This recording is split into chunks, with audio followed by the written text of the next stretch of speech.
Hello everyone. So this video is on polity.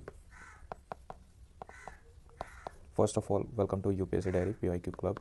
Yeah, this is Vinay, and we are discussing here the question which I have attempted in the test series for 70th BPSC mains. Right, I have written this test series for ISBD, right, where I got a decent feedback, not a harsh comment, or you can see after watching the complete video. Okay, and you have seen all earlier also in the previous video. So here I will go with this question. This question was asked in the current affair part of question कि how is Indian concept of secularism different from Western model of secularism? Discuss. Need to write in 8 marks. तो मेरा approach क्या होगा कि पहले तो हम intro में अगर मेरे पास कोट होगा, ठीक है, तो कोट लिख देंगे. नहीं होगा तो मैं डेफिनेशन जो होता है सेकुलरिज्म का वो लिख दूंगा, ठीक है.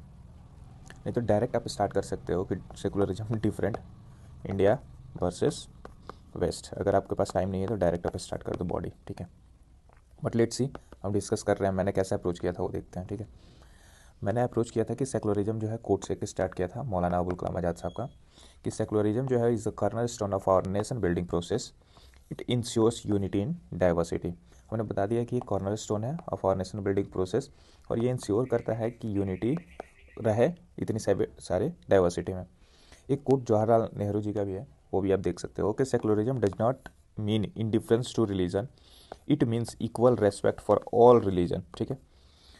तो ये भी आप लिख सकते हो ना. सिंस मैंने क्या किया था कि एक कोट दिया था मौलाना अबुल कलाम आज़ाद का, तो उसके बाद से मैंने डिफाइन कर दिया कि secularism is treating every religion equally and providing equal facility in a nation state. Basically secularism क्या होता है?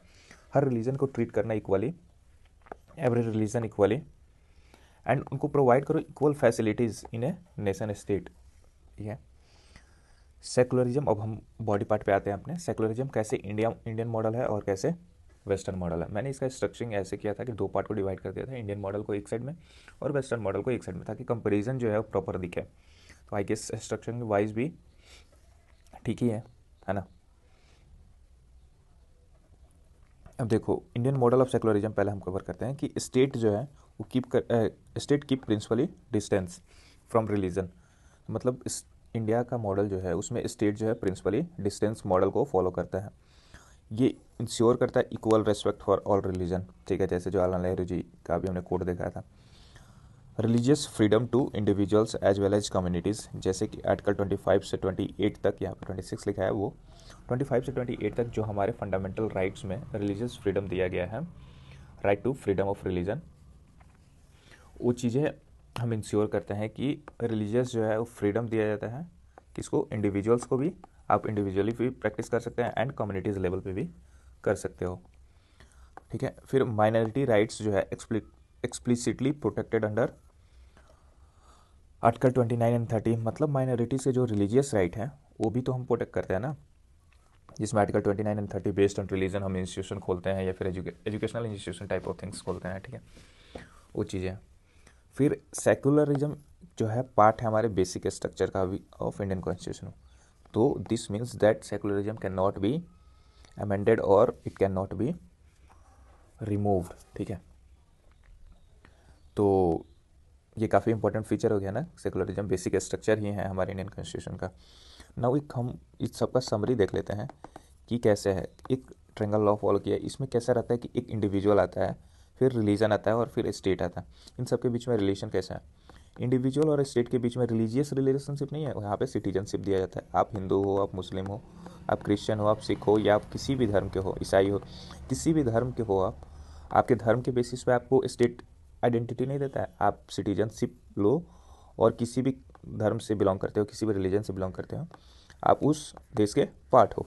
This is what India is follow, ठीक है. यहाँ पे right to freedom of religion है, जो कि अभी हमने देखा 25 से 28 तक आर्टिकल.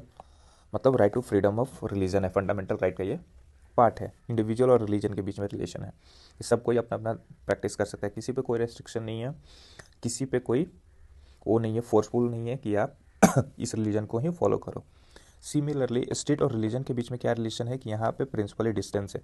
मतलब कंप्लीट डिस्टेंस में नहीं है, जहाँ पे ज़रूरत पड़ी है वहाँ पे इंटरवेन करके स्टेट ने अपनी दिखाया है कि को कैसे ह्यूमन राइट को प्रोटेक्ट करने के लिए वो इंटरफेयर भी कर सकता है और नहीं भी कर सकता है, ठीक है।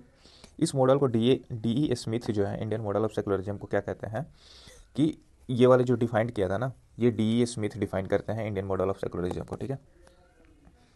अब हम थोड़ा देख लेते हैं कि वेस्टर्न मॉडल ऑफ सेकुलरिज्म कैसा है, कि ये फॉलो करता है strict separation between the state and religion, right. यहाँ पे सिर्फ वर्ड लिखो strict separation, it follows strict separation between state and religion. यह एग्रीमेंट है बिटवीन स्टेट एंड चर्च का, ठीक है। यहाँ पे ना चर्च इंटरफेयर करेगा पॉलिटिकल मैटर में, सिमिलरली ना ही पॉलिटिकल मैटर में रिलीजियस मैटर में स्टेट इंटरफेयर करेगा। तो ये एक एग्रीमेंट है। Religious freedom to individual only, यहाँ पे सिर्फ आप इंडिविजुअली आप अपने रिलीजन को प्रैक्टिस कर सकते हो, बट एज ए कम्युनिटी आप नहीं आ सकते एक साथ टू प्रैक्टिस दिस, ठीक है। No explicit protection to minority rights, जैसे कि फ्रांस और जर्मनी में जो भी माइनॉरिटीज़ हैं वहाँ पे एक्सप्लिसिटली प्रोटेक्शन नहीं है, इंडिविजुअल प्रोटेक्शन होगा बट एक्सप्लिसिटली प्रोटेक्शन जो है वो मेंशन नहीं है, कॉन्स्टिट्यूशनल प्रोविजन नहीं है। Similarly secularism has no constitutional backup और प्रोटेक्शन, ऑब्वियसली यहाँ पे कोई भी कॉन्स्टिट्यूशनल प्रोहिबिशन और बैकअप प्रोटेक्शन नहीं है on grounds of religion. Sorry. फिर यहाँ पे इनका मॉडल देख लेते हैं कि कैसा है, कि यहाँ पे भी इंडिविजुअल और स्टेट के बीच में तो सिटीजनशिप मॉडल है, बट इंडिविजुअल और रिलीजन के बीच में ना सिर्फ इंडिविजुअल फ्रीडम है, जबकि कम्युनिटी फ्रीडम नहीं है, जो कि इंडिया में था। स्टेट और रिलीजन के बीच में ये एग्रीमेंट का काम करता है, ना कि प्रिंसिपल डिस्टेंस और एनीथिंग एल्स। इसके अलावा ना देखो, इसमें हमको 4 मार्क्स मिले थे, 50% मार्क्स, बट अगर मैं लिख दिया होता कि सिग्निफिकेंस क्या है इंडियन कंसेप्ट ऑफ सेकुलरिज्म का and what in west can learn from Indian form of secularism, तो ज़्यादा मज़ा आता। जैसे कि इन्होंने ऐड किया था अपने टेस्ट सीरीज में, वहाँ से मैंने स्नैप लिया है कि सिग्निफिकेंस में क्या मेंशन कर सकता है। 4 पॉइंट देखो, कि प्रमोट करता है रिलीजियस टॉलरेंस एंड को existence Indian form of secularism, ठीक है। कल्चरल एंड सोशल इंटीग्रेशन होता है, फैसिलिटेट सोशल जस्टिस करता है, कि जो स्टेट इंटरवेंशन होता है in religious practice is seen as protection of human right. जैसे ट्रिपल तलाक में वो क्या था, ट्रिपल तलाक वाले कंसेप्ट में वीमेन का प्रोटेक्शन दे रहे थे रिलीजियस बेसिस पे, ठीक है। मतलब जो डिस्क्रिमिनेशन हो रहा था वीमेन को ऑन ग्राउंड ऑफ रिलीजन, वहाँ पे तो वो प्रोटेक्शन दिया ना उसको कर्व करके। तो वो सीन था कि फैसिलिटेट सोशल जस्टिस करता है। Promotion of inclusive Indian identity, मतलब आप कहीं भी जाओगे आप अपना रिलीजियस आइडेंटिटी नहीं कैर करोगे। जैसे पाकिस्तान में क्या होता है, पाकिस्तान के कोई भी लोग जाए तो क्या होता है कि मुस्लिम है ना, वो आइडेंटिटी है। बट यहाँ पे क्या है कि आप जो है यहाँ की कॉन्स्टिट्यूशन को लेकर जाते हो। यहाँ पे सबसे बड़ा आप इंडिया से हो, okay what a diverse nation, there is diversity, ठीक है। तो ये इस चीज़ की बात होती है। तो promotion of inclusive national identity होता है, सेकुलरिज्म जो है प्रमोट करता है इस चीज़ को। एंड फाइनली कंक्लूजन में क्या लिखोगे, 10 India follows the principle of सर्वधर्म संभव, हर धर्म को इक्वल रिस्पेक्ट है। वेयर एज जो वेस्टर्न कंसेप्ट है वो फॉलो करता है धर्मनिरपेक्षता, मतलब one sided religion and one side state, ठीक है, as they are meaning of secularism. And that's it for the video, thank you so much. Next video में देखेंगे कि मैंने कौन से क्वेश्चन का अटेम्प्ट किया था। Do let me know the feedback, आपको ये कैसा लगा and how much marks would I get for what I have written, ठीक है। Thank you so much.